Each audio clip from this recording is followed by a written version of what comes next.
Hello, everybody. We are back here on the GameSpot stage. I am joined by all kinds of people from Capcom, correct? Yes. Excellent. You are Matt Dahlgren, is that right? And Nice to meet you. You, sir? Mike Webster. Mike Webster and Heather? Heather Sorensen. Heather Sorensen. All right, you guys are all here for... Resident Evil: The Darkside Chronicles. Fantastic. Now, I think we are waiting for... You guys have the actual game back there that we're waiting to play, I think? I think we're waiting to get something on the screen for a second. As soon as we do get that, we'll be checking out your business. Let's go ahead and tell the folks at home while we're waiting for that to get going, what is the setup? Tell me a little bit. Obviously, I think right around Resident Evil 5 coming out, that's when those guys first announced it and said pretty much the night of the launch, I think, that was coming. Tell us a little bit of backstory. What's the deal with this game? So this game is the sequel to Resident Evil: The Umbrella Chronicles. And one of the cool things about the Chronicles series is it tells a brand new storyline, but it lets you go back and revisit classic moments from the Resident Evil franchise. So in Umbrella Chronicles, it covered off the storylines from Resident Evil 0, 1, and 3. Darkside Chronicles is going to feature Resident Evil 2 and Code Veronica, as well as tell an entirely new storyline. So you just said the magic words, because Resident Evil 2 and Code Veronica were easily my favorite of all of them. I mean, like, doing the dual playing in Resident Evil 2 with Leon and Claire, and then being able to, the Code Veronica, that whole game was super awesome. So I can't wait to see it. Before we do see it, this is different though. This is a very different Resident Evil game, correct? That it is. Probably the biggest difference between Umbrella Chronicles and Darkside Chronicles is in Darkside, the horror has been intensified a lot. If you played Umbrella Chronicles, normally you would see about 4 or 5 enemies in front of you. You'd have to shoot them to progress through. This time, the camera has been moved in. It shakes around. It's very, very frantic, and that allows for a lot more opportunities to scare the player. And all in all, the gameplay has just been refined very well. Now, I did see, obviously you guys have a trailer or two out there. Mm-hmm. What is it that you're actually, that we'll eventually see? Eventually we'll see. What is it that you guys are showing here at E3? Right now, so we have 2 stages that we're showing at E3. One of those Resident Evil 2, and one of those Code Veronica. This is the first time that we're showing off the Code Veronica stage, and once we get things working, that's what we'll be able to show. How's the show been going for you guys so far? It's been great. Our booth has been very, very busy. People have been liking the games, and I'm glad things are back to the way that they are and not over in the hangar anymore. Now, I'm much happier today, considering that I actually got some sleep last night. it was like with the press conferences and the setup and everything. It was a lot of time being spent getting all this ready. But now that we're here, it's I'll be honest, I have the best seat in this whole place. Yeah. You guys are bringing these awesome games up here and showing me and the folks at home. So, and I think we're about to start. There we go. Maybe we could take a peek at the title screen as it's coming up. So how's it been working on a Resident Evil game? Is your first? No, I worked on Resident Evil 5 as well. Oh, wow. I mean, for me, it's kind of a dream come true. I was a Resident Evil fan long before I joined Capcom. To be able to work on the brand is like gamer validation for me. It's funny because I hear the same thing from even the voice actors we were talking to for Resident Evil 5. Like all those dudes, everybody was just like, oh, we're just so happy to be connected to such a wonderful franchise. And yeah. I mean, it really is. It's super cool. All right, we're going. Here Darkside Chronicles. Just trying to keep you all in suspense. Yeah, it's all good. So, Game of Oblivion. There you go. This is the Code Veronica one that we're going to take a look at first? The Code Veronica one, yeah. Excellent. So select multiplayer. So right here is the character select screen. The 2 main characters in Code Veronica in the first part are Claire Redfield and Steve Burnside. You can just select either one. It's funny because actually, I think I did a strategy guide for Code Veronica at one point in my life. But that was easily, obviously it was on the Dreamcast, so it was the first time I got to see the Resident Evil franchise in super cool, new graphics, so totally. Definitely has a special place in my heart. Yeah, it's really cool. Like, one of the cool things about Chronicles, if you did grow up playing Resident Evil, I know for me, Resident Evil 1 and 2 are probably 2 of my favorite games of all time. And going back and seeing the way that the environments have been meticulously recreated, it totally takes you down a trip down memory lane, I remember this place. Yeah. I ran through here about 300 times. Yeah. This is Rockford Island. It's got, this is where Steve and Claire meet for the first time. Yeah, totally. I don't have time to explain. Let's just get out. This is where the dude shoots at her from the tower, right? She shoots the light out? Yeah. Free to leave. Stop. So you can see the camera is going to be moving around very frantically. So it makes it a little rougher to shoot than all that. Totally. Well, kinda I cool. mean, if you played Umbrella Chronicles, it was the camera was always static, and it was a very traditional arcade shooter. And this one, we're trying to really up the intensity and make it kind of like a interactive horror movie that you can bring home to play with your friends and family. God damn it! I wonder if we could turn the lights down. Maybe that'd make your Wiimotes work a little bit better here up on the stage. This is the worst. Is that working better for you? Looks like it's doing pretty good. You got him? Got him. Excellent. So one of the things that's really important about the Chronicles series is accessibility. There's a lot of people that may have heard about Resident Evil 5. They only own a Wii. They may be introduced to the Resident Evil franchise for the first time. So we want to make sure that anyone that plays this game is able to pick it up and play it on the first time. The controls are very, very simplistic. You just point and shoot. If you want to reload, you just waggle your Wiimote. After all this happened. Right now it's a cutscene, so you won't see the actual reload thing. There's some information I need to find out. Were there any computers around here? At the same time, though, we understand that like our core base is the hardcore Resident Evil fans, so we want to make sure that the gameplay there is going to still appeal to them. And it's definitely not the easiest of rail shooters. And Where are you going? graphically, it looks very, very nice. And overall, they've just really refined the gameplay. Now, one of the questions I have is, this isn't like Code Veronica and Resident Evil 2 completely recreated from start to finish, right? This is like portions? Yeah, so I mean, it will be shorter than actually playing the original game, but you'll go through and you'll relive all the classic moments that you remember. I know when I personally played Umbrella Chronicles for the first time, I was tripping out, going through the mansion again, revisiting like the train from Resident Evil 0. So you'll definitely remember all the locations. And even the paths that they take through are very, very similar to what you do in the actual game. And they're just so well created that it gives you that sense of you've been here before, but you haven't really seen it like this before. You can see that most of the stuff in the environment is destructible. That's brought over from Umbrella Chronicles. What happened here? It's enough until looking back.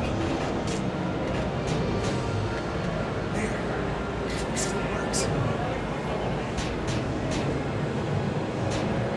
Now I hear, like, it's super loud here on the show floor, just to tell the folks at home. I hear a little bit of what's happening in the game. There is a narration I hear happening. Definitely. So two-player co-op is one of our key points of the game. And new to Darkside Chronicles, you'll actually see both characters progress through. So it's more like a co-op experience. You can see your partner there with you. They'll talk back and forth. That helps move the story along, and it makes things much more progress much more naturally.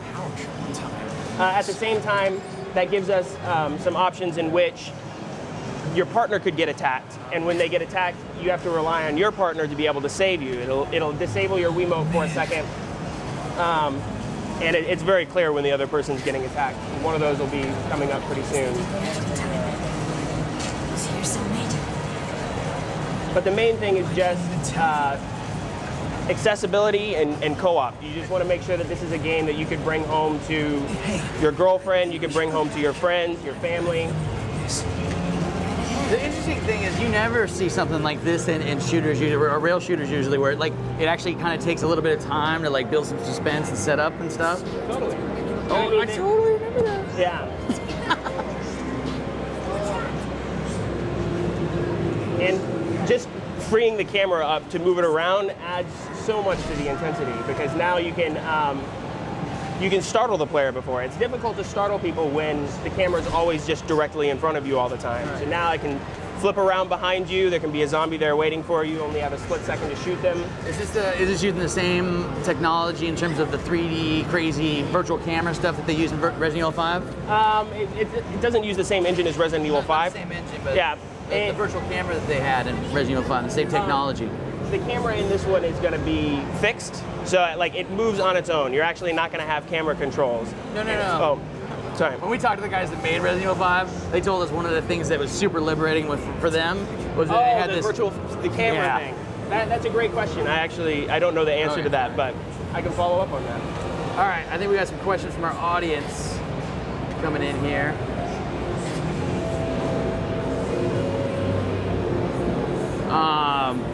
This is actually a pretty good, decent question because it's fair to say that you guys have tried to do one at least Resident Evil games that was similar to this. I remember one rail shooter that was like this. Yeah. Well, Umbrella Chronicles. No, was it? Oh, you mean the Gun Survivor series? Yeah, that one. So Tyrone Wayne out of Kent, England, he's like, do you think this is after trying a couple times that Resident Evil as a light gun game has finally been nailed in this? Oh, totally. Yeah. Well, like, we think this is probably one of the best gun shooters that has ever been made. And like Umbrella Chronicles was a great advancement for the genre, especially within Resident Evil. And they've learned from that, and they've taken feedback to really kind of bring the horror back to Resident Evil. And if you play through it, it's much more frantic and intense, and it gives you much more of a Resident Evil style of game. Alan Anderson out of Hull, UK. He's got a pretty decent question. Are there any points in the game, like I saw, obviously there's some stuff to shoot that triggers things and does things. Are there any points where you make decisions as to I'm going to go this way or this way? Yes, there are interactive pathways. If you go up and you see an A button icon over a different pathway, that's going to signal that you can take a different route. And depending on what route you take, you're going to encounter different enemies. You may be able to collect different collectibles. And that kind of adds to the replay value. So maybe one time you'll take one path through a level, you can replay the level, go back through the other path. Do you mind if we sneak out of this real quick and check out the Resident Evil 2 stuff you got? Oh, sure. Excellent. You want to back out and we can look up Thanks, you guys. Resident Evil 2? Also, this is actually a pretty good question as well. Andreas Alamara, he wants to know that, obviously you're retreading some ground in the storyline that we've, heard before. Are there any things, any particular elements to the story that this actually clears up, or does this tie up any loose ends? Definitely. So this, so one of the things about the Chronicles series, it tells a new story but lets you relive past moments. The new story for this one is based around the theme of the Darkside. It's much more intimate than the story in Umbrella Chronicles. It tells a story of the main protagonists having to deal with their own inner demons when put into very horrific situations.